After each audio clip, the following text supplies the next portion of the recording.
Good morning or good afternoon, wherever you are. My name is Frederick Kakembo from Ndejje University, Uganda, and my presentation is focusing on green habitat clubs and the students' engagement in sustainable consumption and production.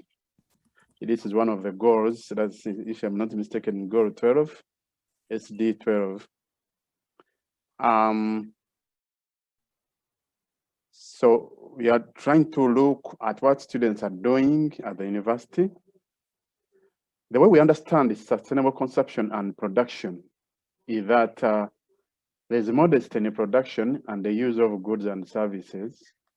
And we want to balance the current needs with the future generations' needs so that we don't become too selfish. We want to reduce our dependence on natural resources for production.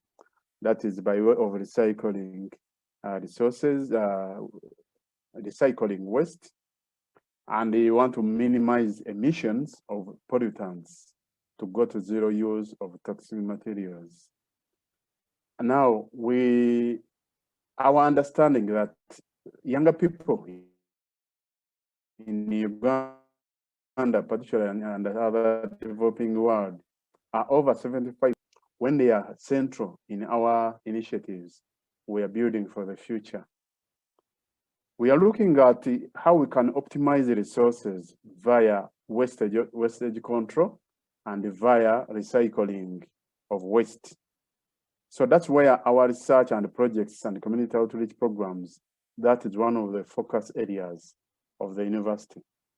Wastage control and waste recycling. Now, there are two clubs that I'll particularly talk about, although there are other clubs which are doing some smaller things.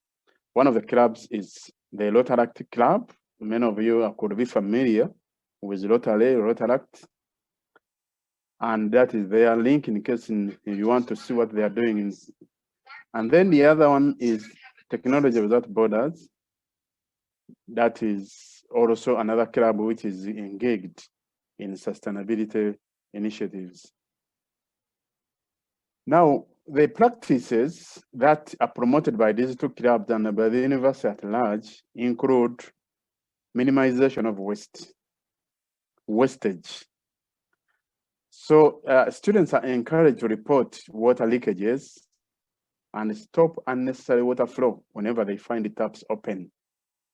They shouldn't wait for any other person to close them.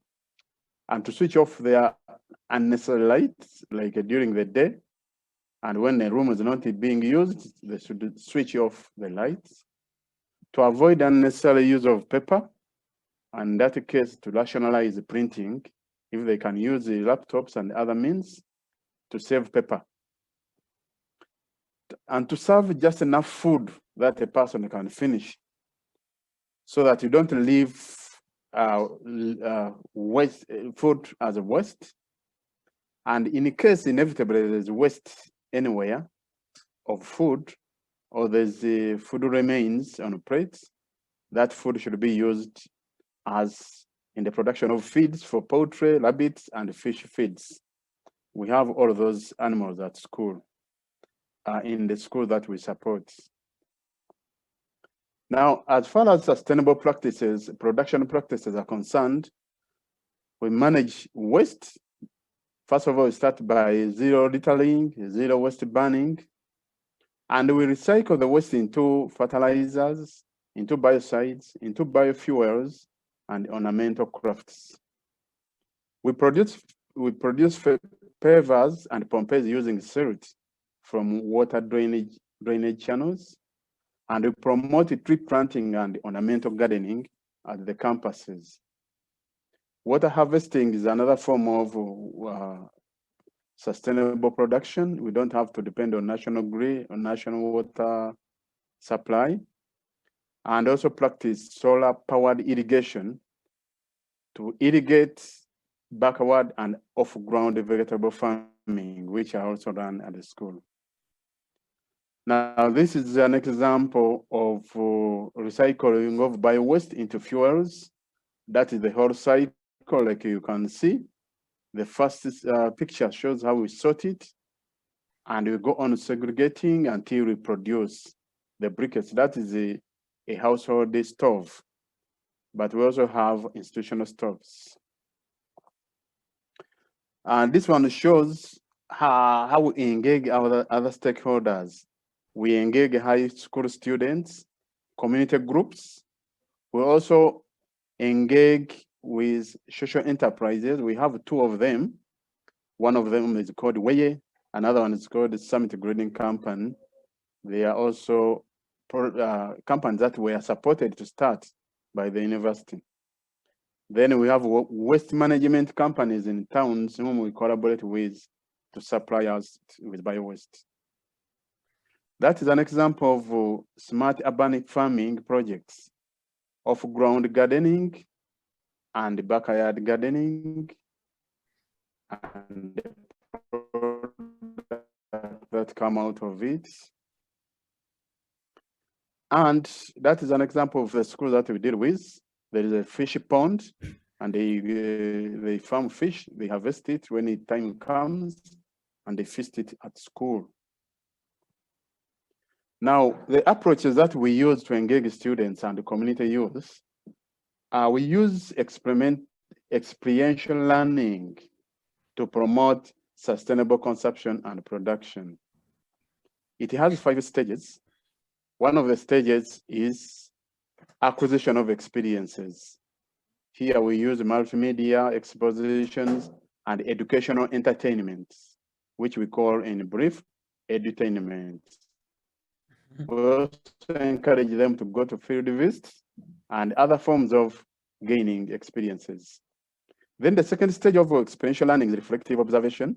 We use debates, quiz, and other forms of reflection to see how we can think of what was learned. Then this processing includes abstract conceptualization, and then active experimentation. This one involves hands-on practical experiences and piloting whatever we want to do. Then the last one is applications. We transfer innovations from technical and business models to the actual field. That is, we call it from the laboratory to the marketplace. These are some of the examples and the pictures of ways of acquiring knowledge through edutainment and hands-on practical experiences. And there, we are showing our final product, some of the products from our activities, the briquettes, the fruits that are packaged already, and then the biocides, which are used in gardens and animal farms to kill the stenches. So at this moment, I would like to play the video.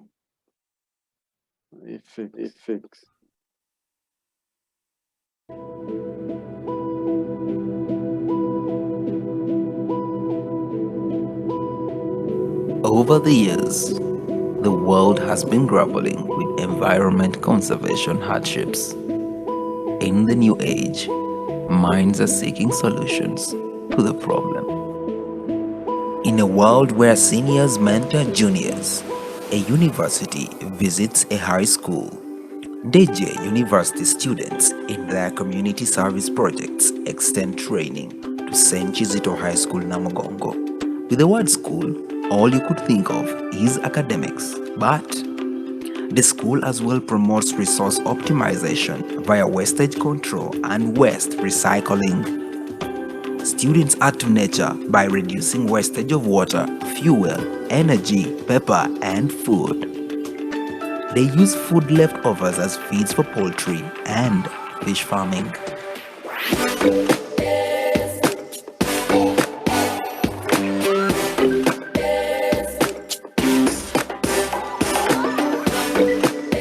The school prides in tree planting, ornamental gardening, observance of zero littering, and waste sorting.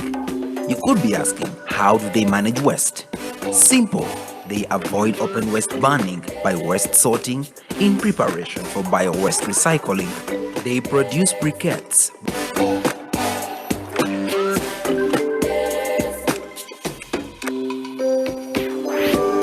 They produce biogas, ornamental crafts for bio-waste recycling through production of fertilizers by producing IMO and composting organic waste.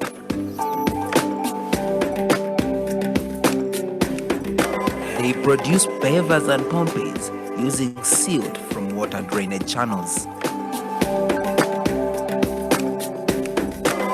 With solar irrigation, you can be rest assured that your crops will sprout. With vegetable farms sprouting under solar-powered irrigation, the school also trains community members, ranging from women to youth, to carry out some of the activities. If the world is fighting 21st century problems, it surely needs 21st century solutions. Environment conservation is the way to go. Thank you very much. And I think that it brings us to the end